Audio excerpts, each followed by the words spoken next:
Hey, what's up, everybody? James Gore. Just finished our Board of Supervisors meeting here on Tuesday, September 24th. Welcome to fall, everybody. Hopefully we have a good fall without big winds, offshore winds and fires. But all that being said, one of the things we went through in today's Board of Supervisors agenda, a couple different items. Number one was we reviewed the point in time count, the PIT count, P-I-T. Point in time count is really an estimate of the homeless count in Sonoma County and broken apart by districts and where areas are.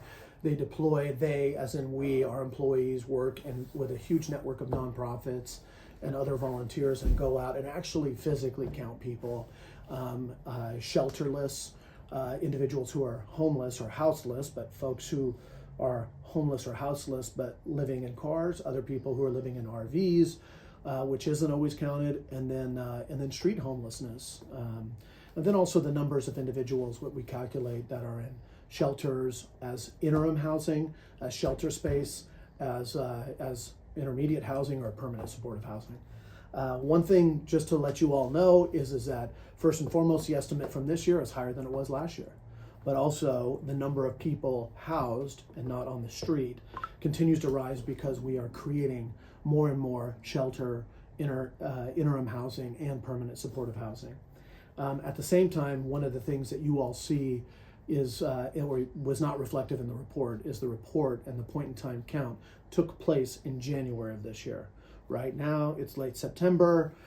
In between then and now, for example, in North County, working with the amazing group Reach for Home and a $2.7 million encampment resolution fund, we were able to get upwards of 90% of the people who were camped around the SIAR properties, the river properties around the Hillsburg Veterans Memorial Bridge, is almost all of them in interim housing. And so you're seeing progress, albeit slow, but big thing with our houseless population, our brothers and sisters who are living on the streets, is the first thing is we provide wraparound services, voluntary programs, compassion, empathy.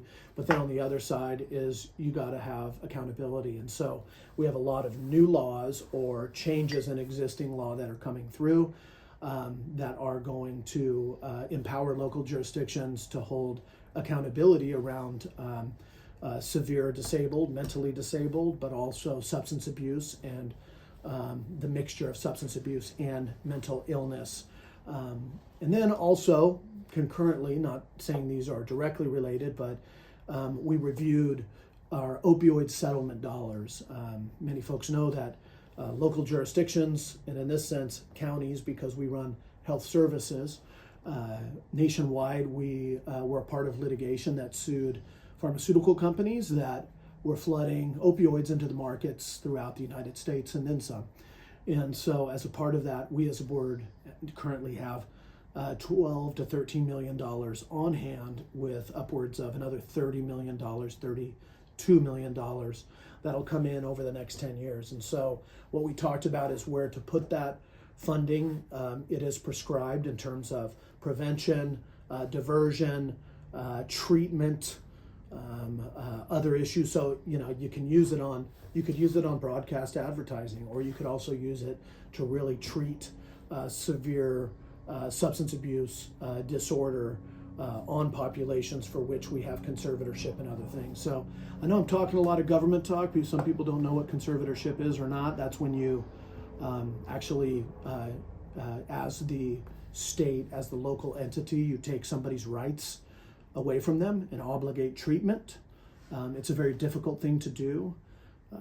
The degree for which you have to go to in the courts to prove that somebody is not able to take care of themselves and they have to be conserved is a very high bar, but legislation is changing. So once again, this thing called Senate Bill SB 43 from previous year really includes heavy substance abuse in that category, mostly opioid and fentanyl and other related. But we're just going to continue to figure out these plans. So once again, homelessness, opioid use, that might have been what we're covering today. Next week it might be land use and general plan and where you can zone properties, The following day it might be water supply and drought. The following week it might be fire preparedness, emergency management, followed by managing regional parks, and then some. Here at the county we have 4,000 employees and 26 departments, and I am proud to be your representative, county supervisor from North County and District 4. Take care.